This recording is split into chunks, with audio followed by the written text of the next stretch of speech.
Welcome to the 1822 podcast, where R&B is alive, well, and thriving.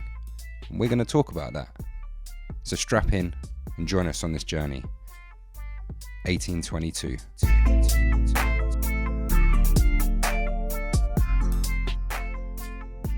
What's going on, people? This is JK. I'm here with Leader Tane and Vinny Ryan, and this is the 1822 podcast.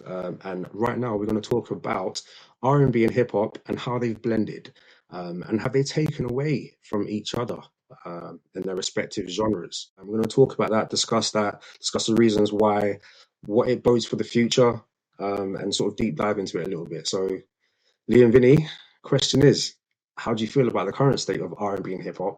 Is it a good thing that they're so blended? Is it bad? What's your thoughts?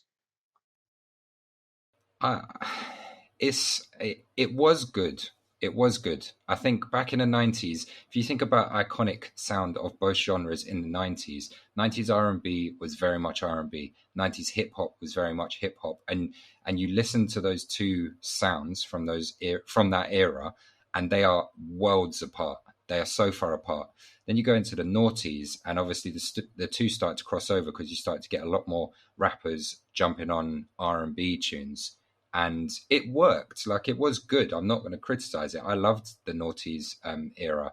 I think there was a lot of rappers who forged a living by featuring on R&B tracks that where maybe they weren't strong enough rappers to kind of sell their own records as, you know, just straight up hip hop or something like that.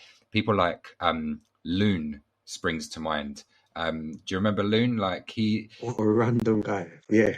It is one that really sticks out for me. Like, as I loved hearing him on a feature, but I couldn't name you one song that Loon did by himself.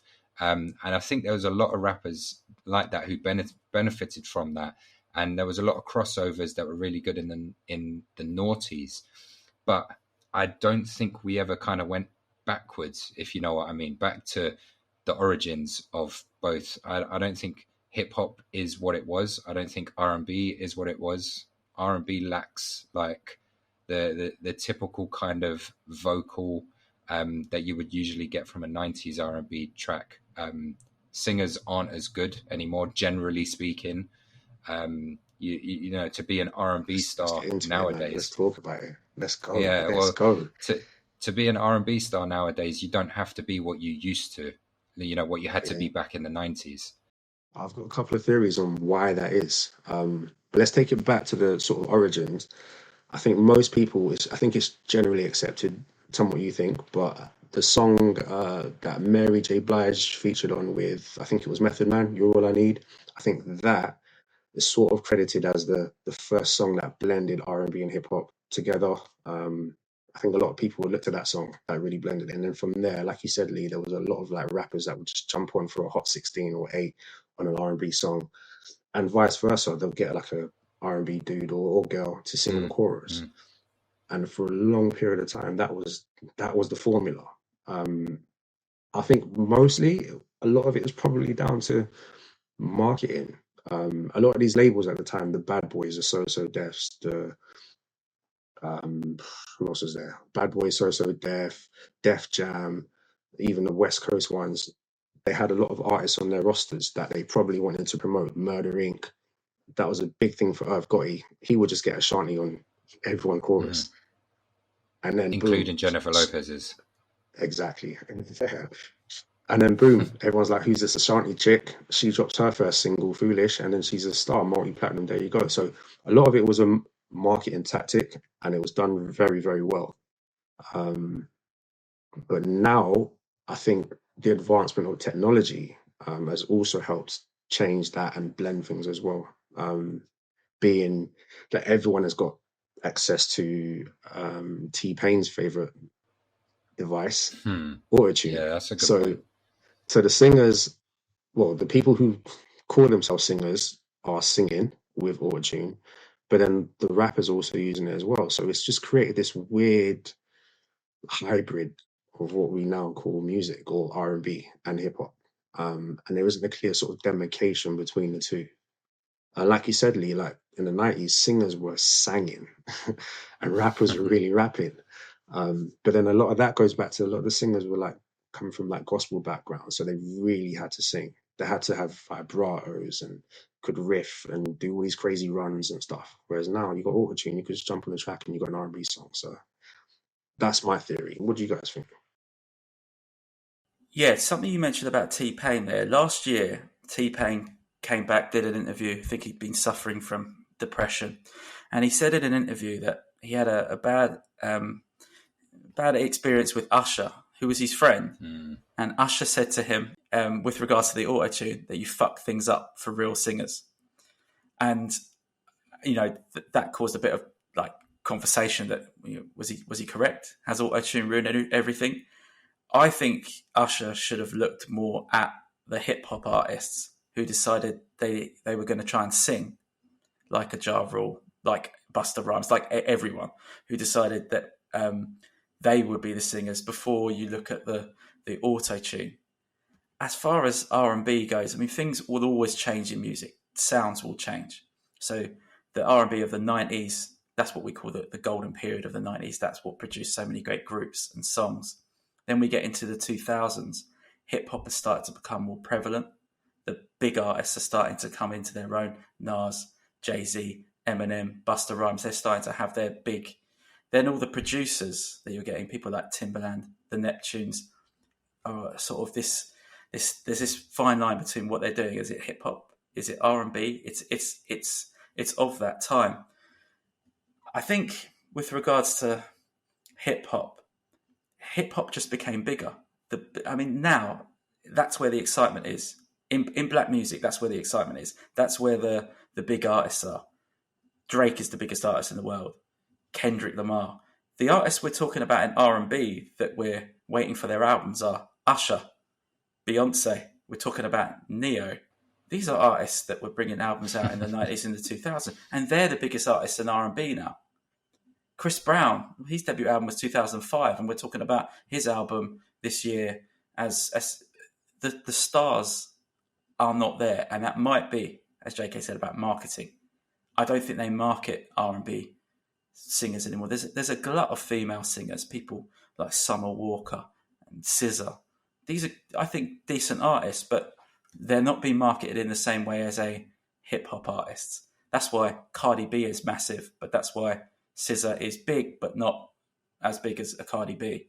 And, they've been pushing female rappers. So I think that is probably why we're at where we're at the moment. We just don't have the big stars to carry it because R&B isn't selling, certainly over in the UK and probably I would say Europe as it was back in those days. One more thing I will say, I'll be quick, so I'm ranting, is hip hop obviously comes from America. Hip hop is the black culture. It's music, it's lifestyle, it's fashion. And as we've had more of a voice for black people in America, in the UK, as the years have gone on, hip hop has been able to develop itself, not just musically, but just in everything. And that's why I think that street sound of America has become the most commercial music in the world. The songs that we were hearing in the 90s sort of played tribute to an era back in the 70s and 80s when you had, the big singers, your Luthers and your Aretha Franklins. That just isn't what people want to hear now. People want to hear a hip hop sound. And if you've got an R&B song, it's got to have a hip hop edge to it. Because if it doesn't, it will be just labelled as old or just dated.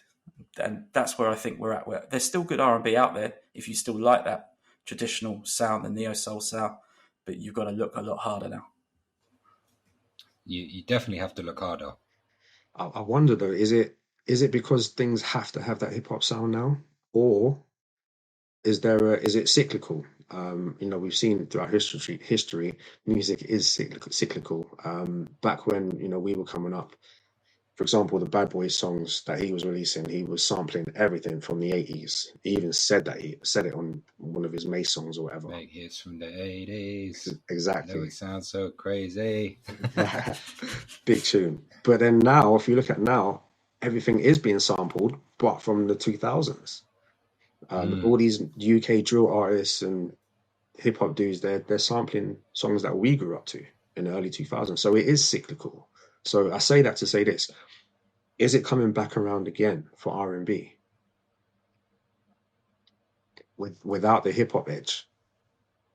Maybe the problem from an R&B perspective, or if you're comparing the two, I should say, is that I think hip hop has got some other subgenres that it can claw back onto now with trap, with drill.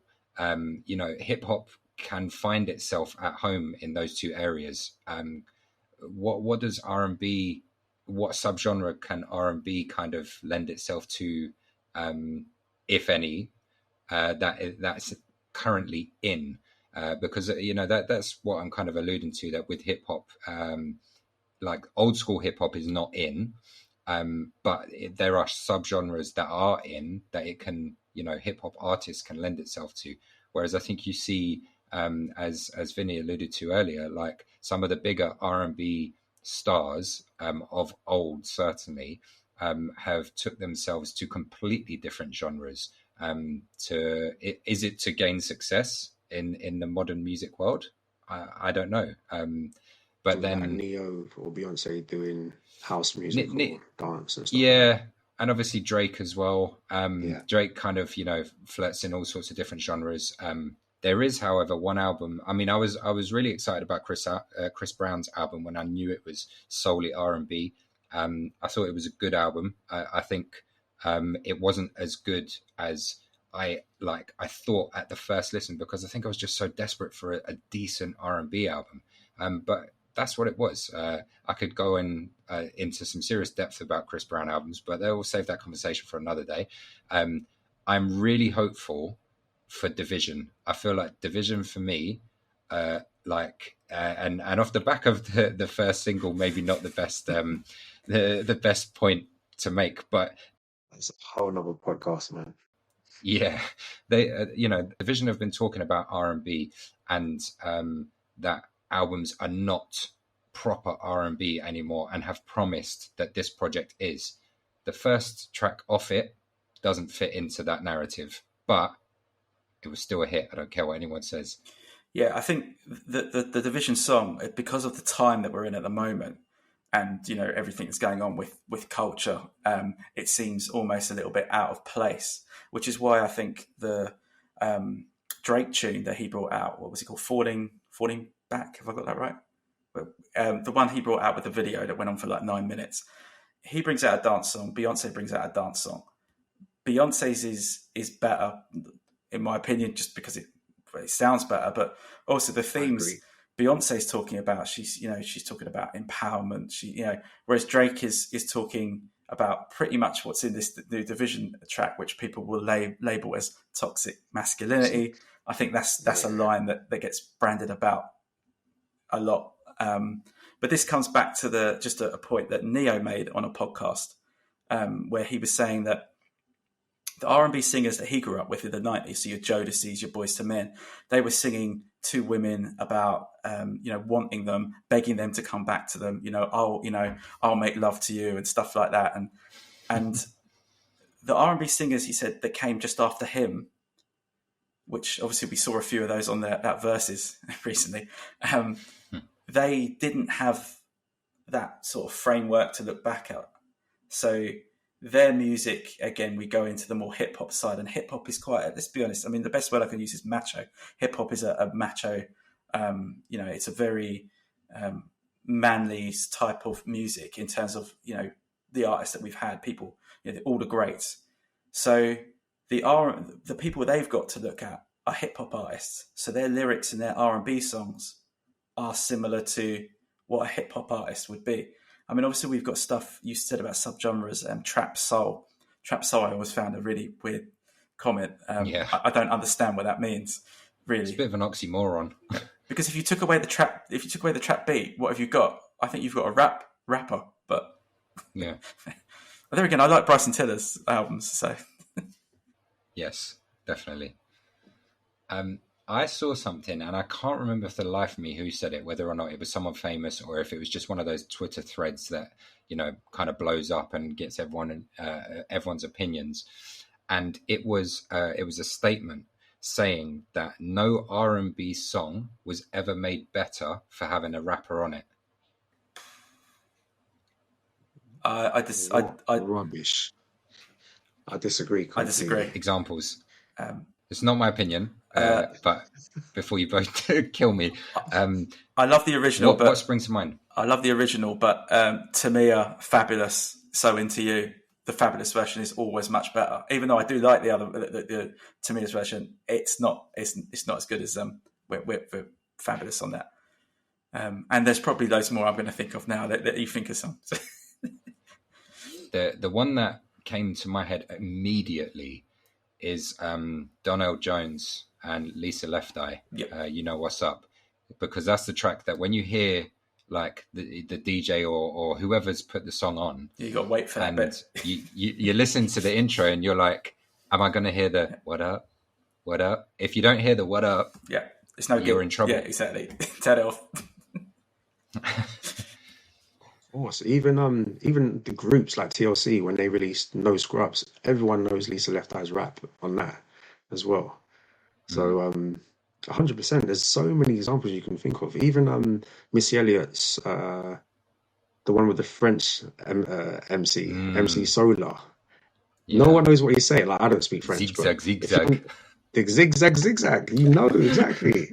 A really random one. A really random one that people. He's not the greatest rapper in the world. It was Marcus Houston's Clubbing with Joe Budden on it. That Joe Budden bit, I used to phenomenal. To the top of my lungs. I would do the Joe Budden best feature. Yeah, that's probably the best feature on an R&B song. Absolutely of all time. Love that. Yeah, because you had to, like, back in the day when your lungs weren't as strong, you had to take a deep breath before you went for the first, damn it, you doing what you're doing it to me, I picture you doing it to me, like, oh. I've got one more. Khalees. Superb example. Khalees, Millionaire, Andre 3000's feature on that. What a verse. Where there are cheese, there are rats. Wherever there are rats, I love that. Yes. Yeah. What a tune. Great. So we're in agreement that whoever made that statement was wildly incorrect. That shit, mate. I saw another one. I saw another one that asks the question: Pretty Ricky, were they an R&B group with rappers, or were they a hip hop group with a R&B singer? They were terrible. I don't think they were that bad. I think, look, they weren't the greatest rappers. We know that. But I think the music they were making was, I guess, R&B. Take away their raps and you listen to the instrumentals, it's R&B music. Yeah. But yeah, I don't think they were that bad, man. Grind With Me, their first album had some slaps. Yeah, I really liked them at the time. And there's a few, like, Ain't Nothing But a Number tracks that I mean, that song probably has aged okay, but generally speaking, the majority of their music is not. It's not the sort of one that you could drop now and people would be like, "Oh yeah, that still sounds well." But we don't have groups anymore. We don't have groups. I mean, talking about the R&B thing, that there are no R&B groups, or if there are, I can't think of any. There are a couple of female groups, but I struggle to think of Western, and even that Western are not strictly R&B, you know, in terms of the traditional sound. But then I guess you can ask the question: what is strict R&B nowadays? But Western's commercial appeal has disappeared as drill music has that's the number one black music from the UK now. So obviously, back when I was younger, grime was on its, just coming up with regards to like Dizzy, Wiley, and people like that, and Channel U. Do you remember Channel U? Yes. Channel U. Channel U, or AKA. It changed, didn't it? So that's why Western, that they've had some songs out, because I've heard some of them. They come up on like Spotify's new music or something, and I think they're quite good, but they don't seem to have a place at the moment in popular music in the UK. I mean, we've always been funny here with regards to to what we like from UK artists here in the UK. That's why UK R&B, loads of artists out there, but nobody could buy a hit. I couldn't tell you the last R&B artist from the UK who hasn't had to jump on a dance song. I mean, there is good UK R&B, but that's not getting anywhere. Obviously related to Western, Angel springs to mind. But obviously he's completely disappeared off the face of the earth. If you follow his Instagram, you see it looks like he's trying to, but and actually he's I don't know the full reason as to why he's not releasing music at the moment, but certainly following his Instagram, it would be easy to make an assumption that maybe he's just not certain that he's got the right sound to bring out right now. Like, what is the sound that people would take to? Because would his sound of previous that brought him so much success, would that, if he did exactly the same thing and dropped it now, would it get love? So interestingly, Angel was on a podcast last week that I listened to.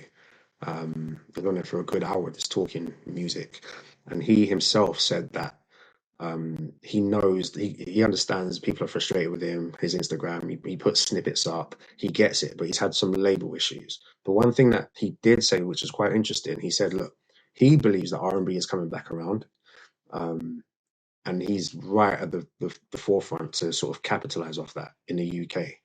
And he said that if he released Ride Out now, he reckons it would just go clear. Whereas back then he released Everything I Do. I forgot the name of the song. Wonderful. There we go. And that was kind of like a commercial drum and bassy sound. He was singing R&B over it, but it wasn't really traditional R&B. But he said that if he released Ride Out right now, he reckons it would go clear. And I think I agree. I think R&B is coming back around, and there's a lot of really good R&B UK singers. But like you said, Vinny, they're not really going for a commercial sound. They're not hits in the traditional sense. I mean, some of the songs that I mean, there's a few artists that I've been following over the last few years. There's Kadeem Terrell, the Jack James, and who's the other one? James Vickery. I mean, James Vickery did a Colours show that had, I mean, he's had like something stupid in the tens of millions of views, but yet can't get a hit, can't get a song played. I've seen him in interviews saying that they wanted to market him in a certain way. They want him to jump on a dance song. And that's the problem. I suppose it's the same age-old stories. You are bound by record companies. Even today, you know, you can release your music out, but Spotify streaming and stuff like that, you're not getting paid. It's all about the live performances, I think. Why do we think that is, though? Well, I was going to ask this question.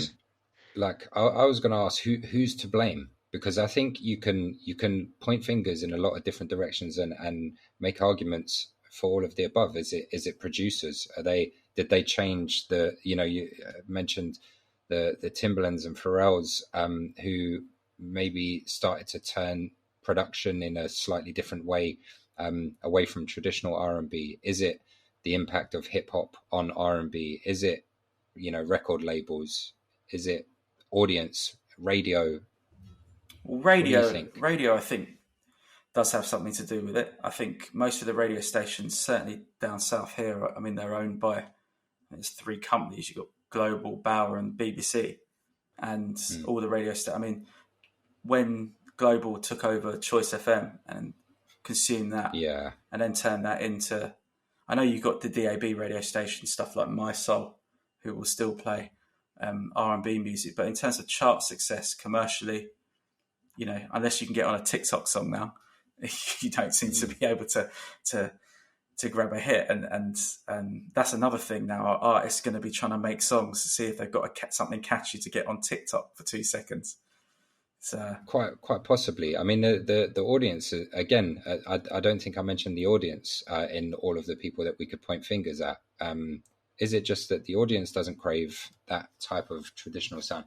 I do agree that I think it's coming back around, because when you do your work, you do your research, you can find that there is some seriously top-notch R&B out there if you want it on your playlists. It's really not that hard to find, but you have to go and find it. It's not going to be spoon fed to you. Whereas back in the days it was. Yeah, I hope it's coming back around.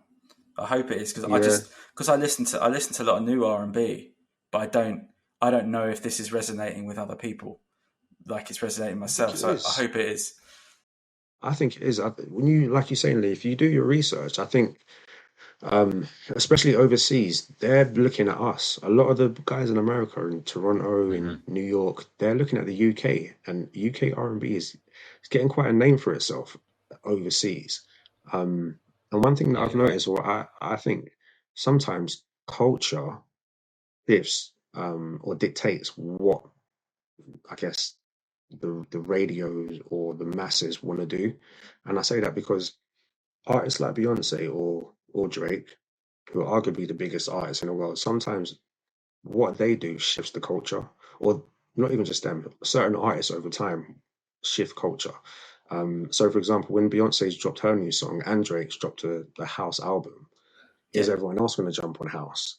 But I think it will shift the culture. That whether it's this summer or next summer, a lot of other artists are now going to have that sort of house sound.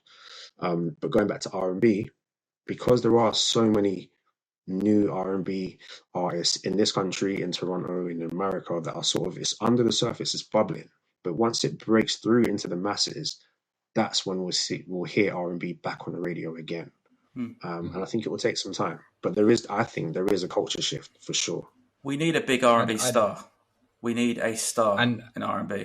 And actually, I would argue that in taking stars away, and actually, it's kind of a full circle on this conversation because Vinny, you mentioned at the top that who are the artists that we're looking for like the latest R&B album. It's the same artists that we were talking about 15 years ago.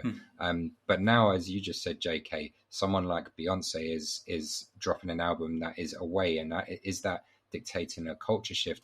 I would argue, is that opening up a vacancy? Are you vacating the role? If you vacated the belt, if you like, Okay.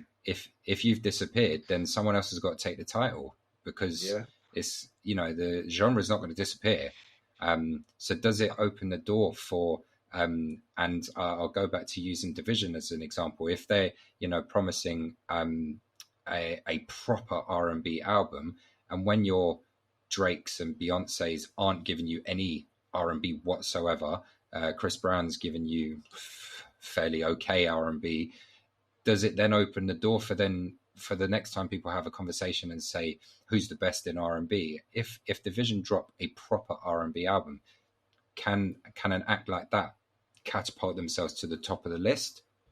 I think so, but I think we've got to get back to having a lead single. I saw the other day someone on a very prominent Instagram page was like, Brent Fires is the new king of R&B because he was in London and there was like hundreds of girls screaming outside of a window for him, and he was causing a lot of hysteria. But if he walked down the street in Westfields, I don't think he'd cause that same hysteria. Like No. like you're saying, there isn't a star yet. We're still looking at the R&B, the Ushers, the Chris Browns, like you said. Um, but yeah, to answer your question, Lee, I do think someone like Division, the group Division, or a Brent Fires, or some of these newer artists, the throne is for the taking for sure. One of these guys is going to take it. But also, what is it that R&B is missing? Because you just alluded to something that's missing. What else is missing from R&B tracks that maybe golden eras of R&B had? Whether it's like someone who can truly sing, is it the single that you mentioned, like the one that comes out before the album that's really dictates, like it's the biggest hit, and then Yeah, the album follows? Is it like, what else could it be? It's a change of sound that we need. There's a change of sound that needs to happen. So if we go back to yeah, Usher's Confessions album, that album is led by the single "Yeah," which doesn't sound like yeah, anything else on the album. It's a song that if you Mm. drop now, people, it's out of time. If I drop that today when I'm DJing alongside something that's out now, nobody thinks, "Oh, that's an old song." It's a timeless. It's just a timeless track, and that's why someone like Usher influenced so many other artists. That's why you got so many other artists after Usher. And as you were saying, JK, about the culture, when Beyonce came about, after Beyonce, you got all the others. You got Ashanti, Christina Milian, A. Marie. You get that influence, and that's why they are the biggest artists. Even if I'm not the biggest Beyonce fan in the world. I know that might be bad to say. I'm not might be allowed to say that. Get cancelled again.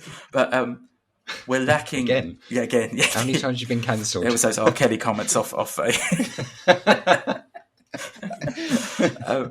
But I mean, even Joe, we can't really mention R. Kelly too much in positive light, but the celebrity that he had, he was a massive, massive star. He was writing, he was producing for other people. He was just massive. He's got hits for days, and we don't seem to have an artist coming out at the moment. I mean, even if we're talking about Brent Faiyaz or Division, do you see them ever reaching the levels of any top tier R&B artist? No. Even if they do, we need someone to change the sound. I mean, last year my favourite album was Silk Sonic, Bruno Mars and Anderson .Paak, because that sounds like nothing else. Yes, it's a complete retro album, but it sounds like nothing else, and that is they are singing. They had success with that, I think, chart wise, but I think they're an anomaly. That's a great point. That is a great point. To answer your question, Lee, I think Vinny's hit the nail on the head there. What do we need? We need someone with the showmanship of a Bruno Mars, someone who's charismatic, funny. In interviews, he's not going to bore you to death. He's got stories for days and he will make you laugh.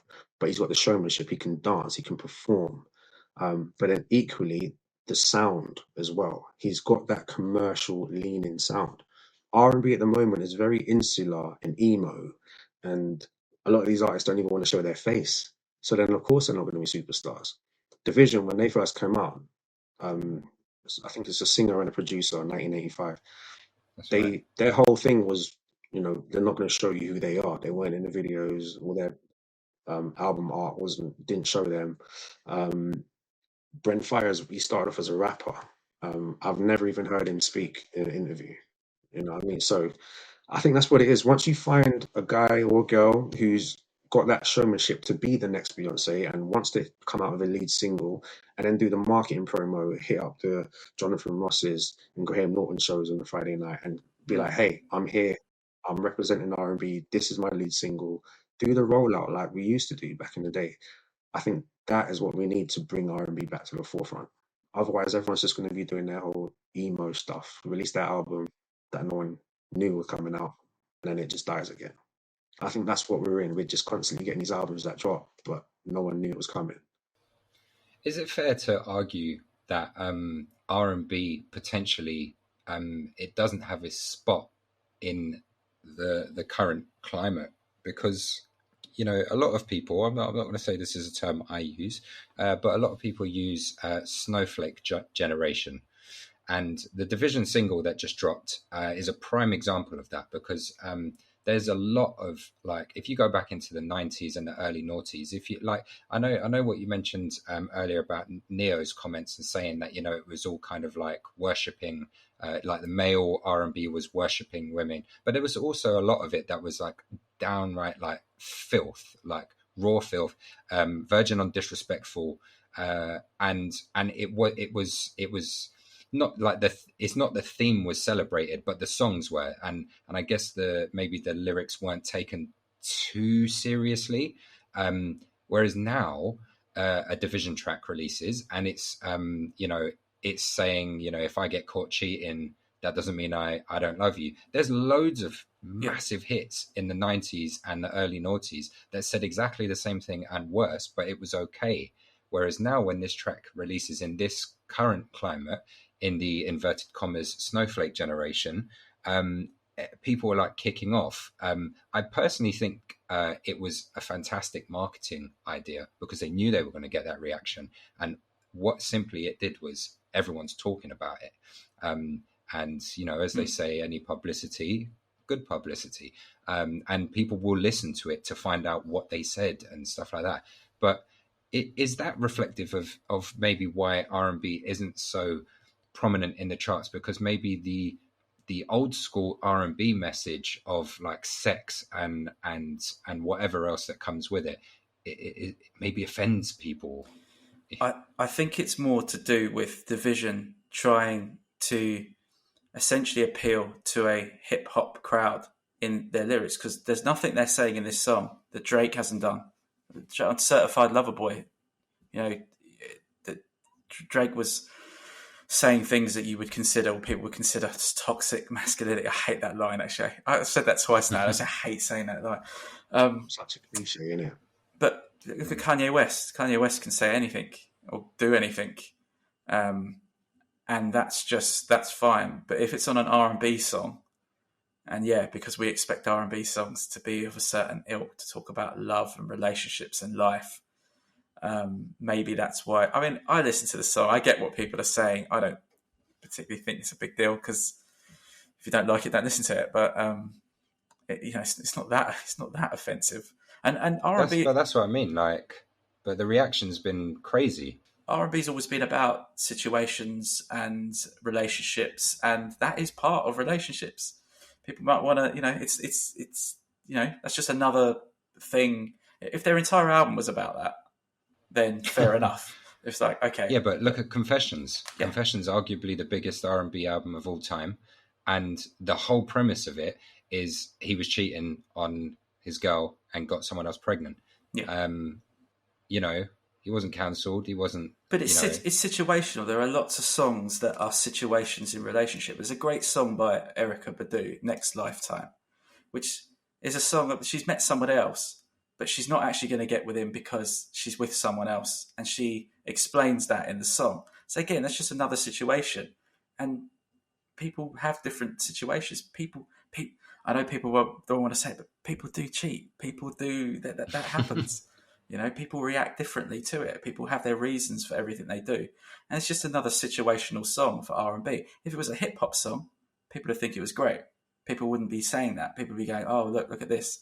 I just think because it's been guised as an R&B, it's packaged as an R&B song, people getting all I'd also upset. I'd also argue that if it was a female artist or group who released that song, I don't think it would have got the reaction, because there's been obviously a big shift in, like, because back in the day it was kind of like guys could be like grotesque with their lyrics in particularly in R&B and hip hop, and could talk about like sex like really dirty, and that was fine. But if a female like Lil' Kim did it, it was like oh, she's this, she's that, which is wrong. And obviously now you've got the Cardi B's and so on and so forth, who are like dropping wet ass pussy and really like going for it, like on that kind of more, again, to use the word grotesque, if you like. So maybe if a female artist or group brought out this type of song, it would almost be like, could I argue that it would almost be a level of, or perceived as a level of empowerment, kind of like a woman going, I'm going to do it. Again, I think it comes down to the time that we're in, and I'm not critical of this time at all, because there's so many ways in which people are finally standing up to an old existing, way of life or opinion or something like that is wrong. And people are saying, no, fuck that. Like, we need to change that. And that is good. But I do think R&B, that's my, if I had to kind of pick a reason as to why, I think R&B could be one of the reasons that R&B could struggle, because of a lot of the themes of old school R&B. Maybe it's just not going to fly with this current generation. There are some good themes. SZA, on her last album, there's a track called The Weekend. And she's in that situation, she's the other woman. And she's okay with that. She'll just have the fella on the weekend. And I always found that song, I thought, when they talk about female empowerment, I think that's such a great, she's not letting this get to, again, it's situational. It's R&B. And then she brought out that track, I Hate You. Again, a man couldn't have brought out that, because that would have been perceived as toxic masculinity. I think people would have said that if a man had brought out a song about a woman saying, I hate you. So I think Division, we're not at a great time for male singers talking about doing things like that in this. So, R&B at the moment, and its failing, could just be a product of its time. And as you say, maybe the themes are outdated. I don't think the themes are necessarily outdated. Um, I do think there's a change, like you were saying, Vinny, about the artists bringing out these songs for females singing the same things that men are traditionally used to be singing. Like Jasmine Sullivan, for example, she brought out an album I think last year called Hotels, where she was saying very much what Scissors was saying in that Yeah, song. The whole album was pretty much about her tales as a hoe, and hence the album it's title. really good, by the way. It's really, really good, that album. Very good, great album. Would we have got that in the 90s? Probably not. Um, so yeah, I welcome it. But yes, it's really interesting, man. We could go in hours talking about this topic, honestly. Okay, let's kind of start to wrap it up with a question I have. Who, in terms of bringing R&B back to what I would imagine the three of us would agree that we'd want it to be. It's probably a similar type of sound and so on and so. Who, it could be multiple. Who are the artists or groups or that are most likely to do that?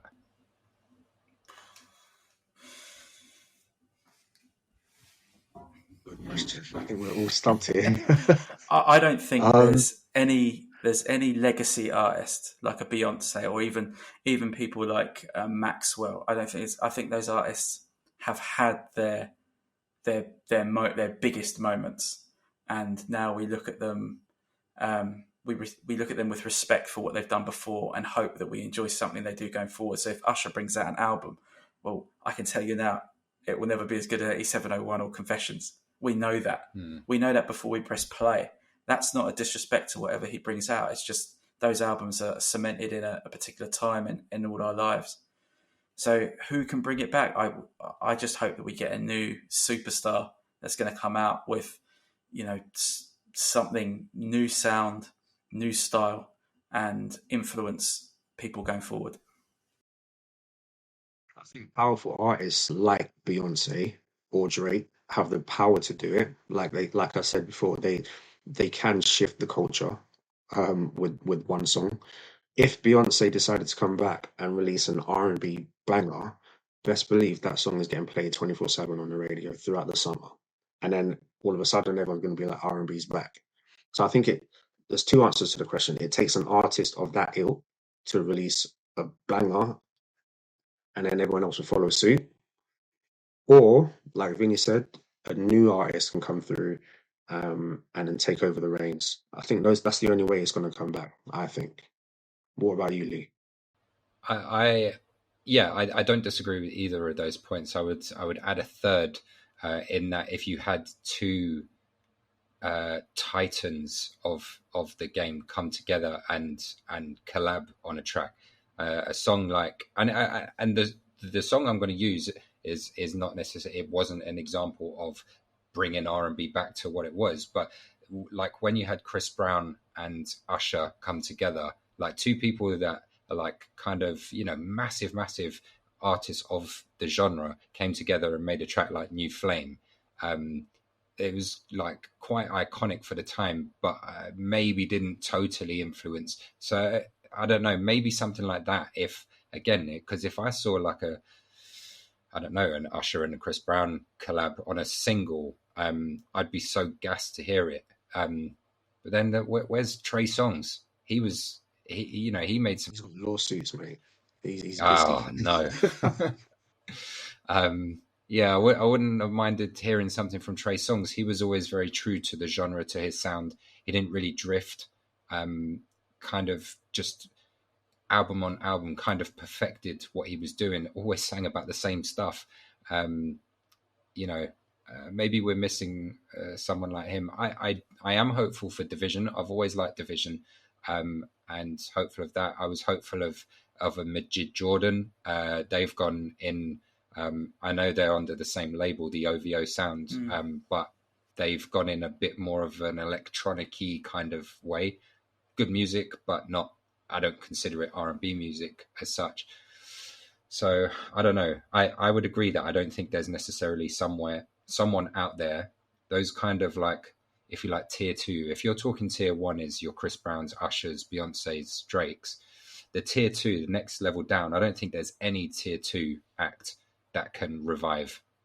They can fill out the genre and make some good albums and tracks, but none of them are going to influence the big change. Just more of them, not individually, but I think collectively, those tier two artists. I think it's about visibility.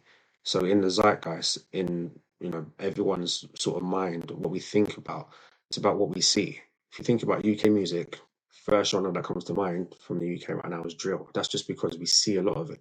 I couldn't tell you the lyrics from any drill song right now, but I just know because of visibility, it's a very big genre right now. So with R&B, it will just take a lot more of those artists to either, like you said, collab or just release more commercial R&B, commercial sounding songs, and then that will sort of raise the level of R&B. We might not get a superstar, but I think the genre will be lifted for it.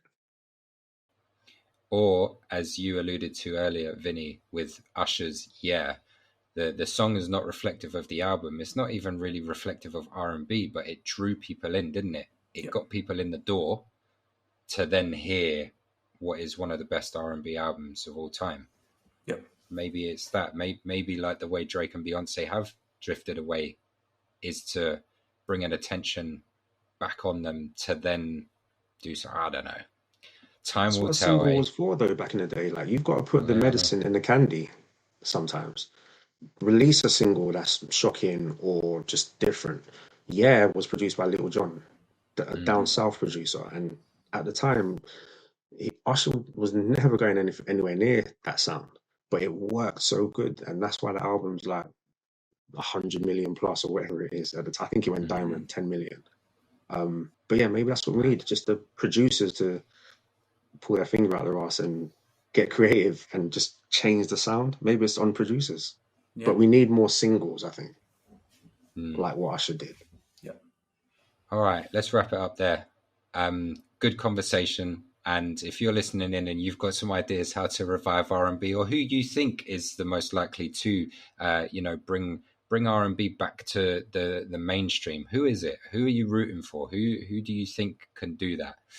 Thank you for tuning in. Listen to the 1822 podcast. Make sure you subscribe, and we'll catch you next time.